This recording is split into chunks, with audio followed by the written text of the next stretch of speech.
What's one of your favorite Pixar movies? This is one of animation's all-timers. I would argue it's actually better than its sequel, which is normally said to be the best, but I don't think you get to the sequel without this absolute classic. It's day 78 of 365. Today's movie, Toy Story 3. This one's directed by John Lasseter and stars Tom Hanks and Tim Allen as two of the most recognizable toys on the planet. This was the first movie I ever owned in my life. When I was 5 years old, I got the VHS for Christmas, and I was ecstatic. It was the first time I owned my own movie. We had a bookshelf full of them, and none of them were my movie, so this is my first movie. We're talking about it because I actually went to see a 3D re-release of it in 2009 along with Toy Story 2. This was in preparation for Toy Story 3 that was coming out the next year. Honestly, I don't remember seeing this one in theaters in 3D. I think I went with a large homeschool group, and so I was probably cracking more jokes than I was actually watching the movie.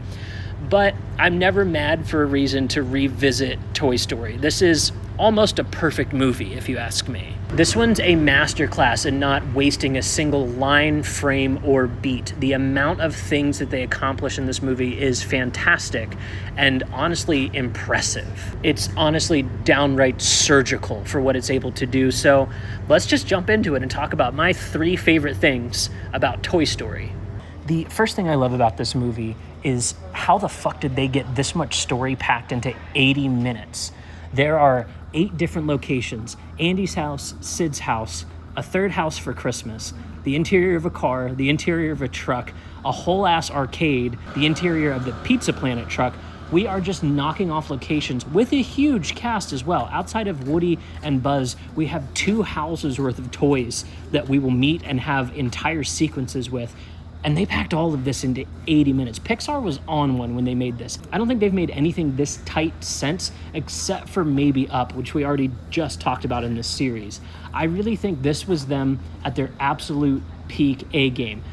Toy Story 2 is an excellent movie, don't get me wrong, but this one ran so that the next one could run a little faster. The second thing I love about this movie is that it's a kids movie, but it's for adults too. This is something that you can see in a lot of kids' movies. They keep the adult that's going to be sitting in the theater in mind when making them, but Pixar goes out of their way to include very risque adult jokes, especially around the topic matter. This is about toys, and adult toys can be brought up in this conversation. They never go as far as DreamWorks or Sony in dipping into actually crude humor, but they're always willing to walk all the way up to the line and then let the adult fill it in their mind. The word I have in mind, I can't say because there are children's toys present.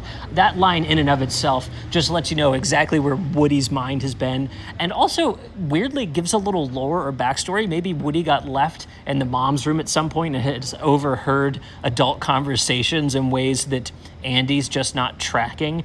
That does give me questions as to how much sentience a toy is gifted when they come alive for the first time. Are they just coming online as like fully sentient adult things? Now, I'm getting off in the weeds. We really can't go that deep on a Pixar movie. But I think it's interesting questions that are being brought up just from how fun we can make this for a grown-up. The third thing that I love so much about Toy Story is the score. Not just the orchestral aspects, but Randy Newman's songs are absolute earworms. I dare you to watch this movie and not hum at least 2 of these songs as you exit watching the movie. They're going to be stuck in your head for the next few days, and they're supposed to. For as odd and unique as his voice is as a musician and singer, I think it just really fits the wonky weirdness that this movie was bringing at the time. There was really nothing like this back when this film came out, and it spurred on a whole new genre of movies around toys